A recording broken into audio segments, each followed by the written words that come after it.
Ելենա Արշակյանի «Ուրիշի ընտանիքը» սերիալում առավոտը հիվանդասենյակում սկսվում է լռությամբ։ Լույսն անցնում է վարագույրների միջով, սենյակը մեղմորեն ողողելով։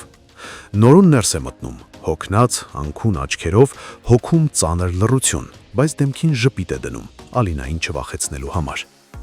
Ալինան, փոքր, փխրուն ու միևնույն ժամանակ լուսավոր, ժպտում է։ Նա իր մանկական պարզությամբ, բայց մեծերի պես հասուն ու վստահությամբ ասում է, որ համոզված է, ինքն անպայման բուժվելու է։ Չի վախենում, չի հանձնվում, ասում է ամեն ինչ լավ է լինելու։ Նորոյի ներսում մի ամբողջ աշխարհ փլվում է։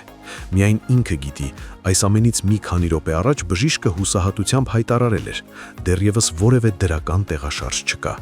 Ավելին, Ալինայի վիճակը շարունակում է սրվել։ Սակայն այժմ այս փոքրիկ աղջնակի խոսքերում այնպիսի հույս կա, որ Նորոյի սիրտը միաժամանակ վառվում է ցավից ու ուժ է գտնում շարունակելու։ Բայց այդ ուժը թանկ է վճարվում։ Շատ շուտով Էդոն իմանում է, որ Նորոն շատ թանկարժեք տեղեր է գնել, այնպիսիք, որոնք հասանելի են միայն մեծ կապերով կամ մեծ գումարներով։ Գիտակցելով Նորոյի սահմանափակ հնարավորությունները, նա սկսում է հարցումներ անել Էլիզի միջոցով։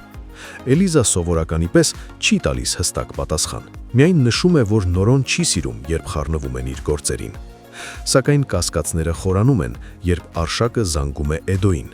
Ասում է, որ պատահաբար տեսել է Նորոյին փողոցում, ինչ-որ մեկից մեծ գումար է վերցրել։ Արշակը, իր բնույթին հավատարիմ, սկսում է անհանգստանալ, իսկ Էդոն այդ պահին միանգամից զգում է, վտանգը շատ մոտ է։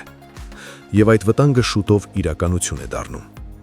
Երեկոյան Նորոն դուրս է գալիս մենակ, գրպանում վիրավոր ճակատագիր, գրպանից դուրս սառը վճռականություն։ Մի քանի խավար կերպարներ, կոշտ աչքեր, անանուն փողեր։ Առաջարկը պարզ է, հստակ ու կործանարար, թմրանյութերի շրջանառություն։ Նորոն պետք է տարածի, կստանա տոկոս, բավական է Ալինային փրկելու համար։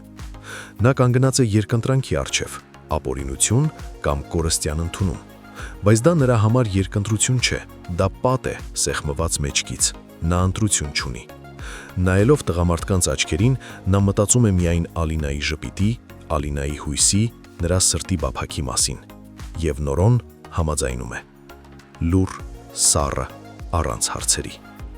Իր կյանքը ի նպաստ Ալինայի կյանքի։ Մաքուր ձեռքերը կկեղտոտվեն, բարոյականությունը կխարխլվի, բայց քույրը կապրի։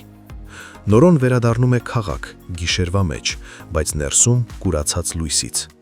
Միայն միտքը պտտվում է անընդհատ։ Թող ես չլինեմ, թող Ալինան լինի։ Հարգելի հետևորդներ, արդյոք ճիշտ է անում Նորոն, գումար չվերցնելով Արշակին։